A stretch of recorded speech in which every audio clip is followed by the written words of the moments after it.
Blind cultivation is an old practice and a very successful one. And it's the first thing that you can do to kill weeds that are coming in a field.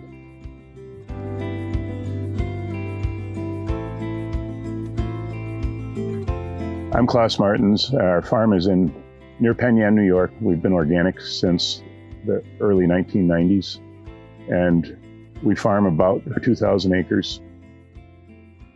So in blind cultivation, what we're trying to do is come out and take those germinating and emerging weeds when the crop is still totally safe. So when we plant corn, for instance, or soybeans, we will observe the field afterwards, and I will wait for weeds to come up and watch the stage the corn is at. And I like to wait until the corn is just ready to come through, and then take a tine weeder and go through the field with the tine weeder, and it will destroy the first flush of weeds. And a lot of people, I think, go too early with that first blind cultivation. And the reason being that if you go too early, you have to realize that when you disturb the soil, you're starting a new flush of weeds. The weeds don't all come the same day, so you've got a few come and a few more come and a few more come. So in order to get good weed control from blind cultivation, you need to wait until the crop is at the last minute where it's not vulnerable to the disturbance. And as many weeds as possible are going to get caught in the action.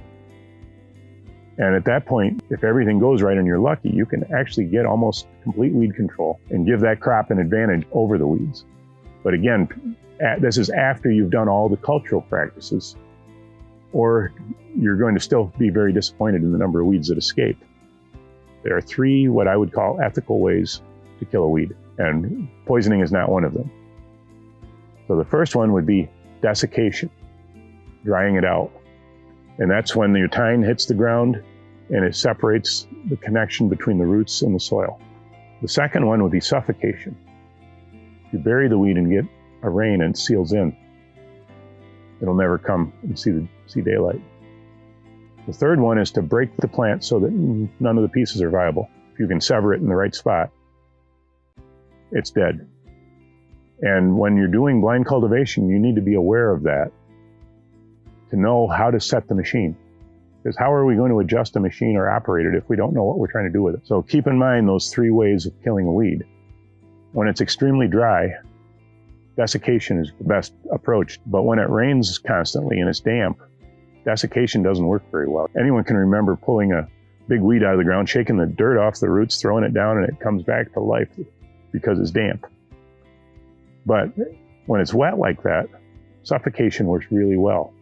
Because if you get even a little bit of dirt on something and it gets a rain on it and it melts, it'll actually entomb the plant, and that'll kill it.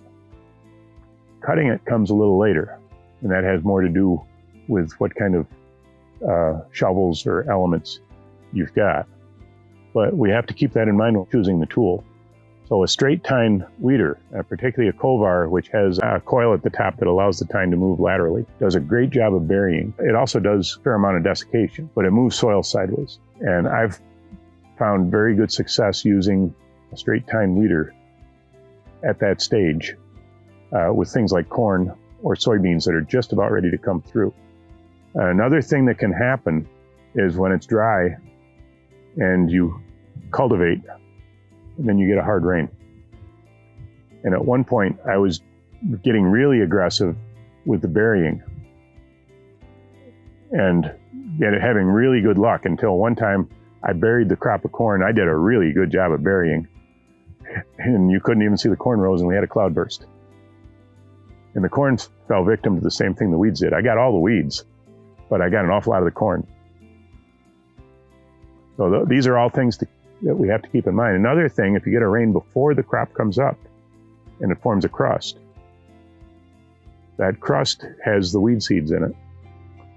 And if you can break that crust apart, you can actually desiccate and kill the weeds real effectively. And that's the point where a rotary hoe can do an amazing job, where if you have that mild crust on top and the rotary hoe goes through, it's blowing the crust apart and all the weeds are gone with it. Again, this is all timing, a lot of luck involved. But the more tools we have and experience, the more opportunities we have to take advantage in the difference physical differences between the crop and the weeds that we're growing to control them, and I'm lucky. That second flush is going to be at a very vulnerable stage when the crop is finally big enough to tolerate a fairly aggressive second blind cultivation. You want to delay your treatment with weeds with blind cultivation to get as many of the weeds as you can, but still go early enough to not hurt the crop.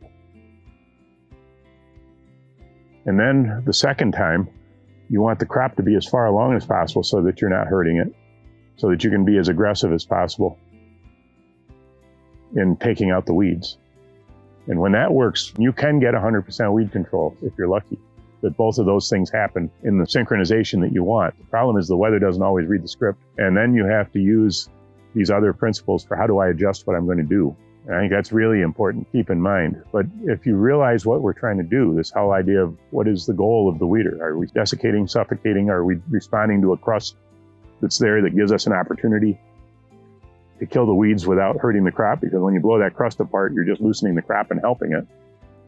So this takes it back to these, what are the ways of killing the weed? And what am I trying to do with the adjustments? And what am I trying to do with the selection of the tool that I'm using?